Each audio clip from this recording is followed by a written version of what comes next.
Hello everyone, my name is Mr Campbell. I'm the subject leader in art, design and photography at St Anthony's Girls Catholic Academy. And I would like to run you through our GCSE programme just very briefly. But the first thing I would like to say is if you have any additional questions after this brief presentation, then please do ask. We're more than happy to help. And I'm going to show you a couple of examples now, but we've got lots and lots of good examples in the department that we can share with you. So each project has the same format, okay, and I'm going to go through the format now and I'm going to show you some good examples of some pieces of work. So we start with the title page. This project is entitled Food, and that's the first project in year 10. We move through the contextual work, okay, which is basically setting the scene for the project, and in this case the student is interested in sweet foods. So we've got a spider diagram on this side of keywords that relate to the project and a statement of intent which acts as an introduction to the student's theme. As we move through, we've got a mood board of ideas here. So this is just a chance for the student to get some visual ideas down on the paper. They can collect sources such as sweet wrappers, and they write briefly about what their initial visual ideas might be as the topic unfolds. We then move into some artist research. So we've got some artist research on Wee and Thibault here, and you can see we've got images of the artist's work, we've got small scale copies and some larger scale copies on this side called pastiche work, and the written work is basically about what that student is learning by looking at this artist for this project.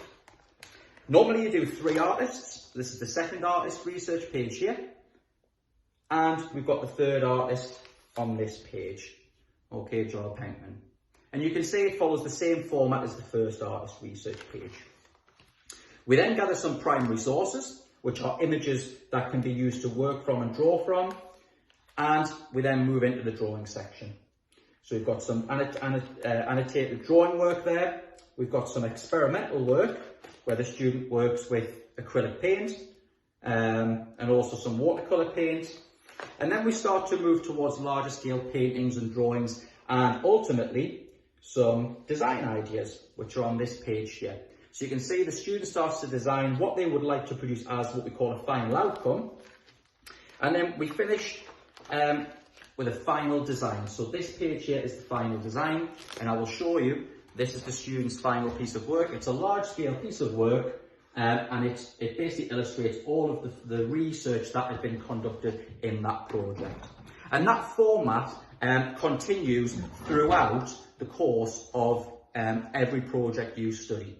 So we move on to a project called Line, and we work through the formal elements of line, tone, texture, pattern, colour. And throughout that, we have plenty of help sheets and worksheets for you. So this is how to write a statement of intent worksheet, and we'll talk you through that. And we've also got these helpful documents as well, which are whole worksheets that basically break down the project into smaller chunks and smaller sections for you to work from. We like to try and get you out of school, so we do workshops at the Glass Centre in terms of screen printing and glass fusing work, and we've also recently been to the Da Vinci exhibition at the museum in Winter Gardens. And we like to try and get you out there to experience as much artwork as possible. But if you're a good artist and it's the sort of project you want to, or the sort of course that you think you'd be interested in, then please do come and see us in the art department, and we'll be more than happy to help you.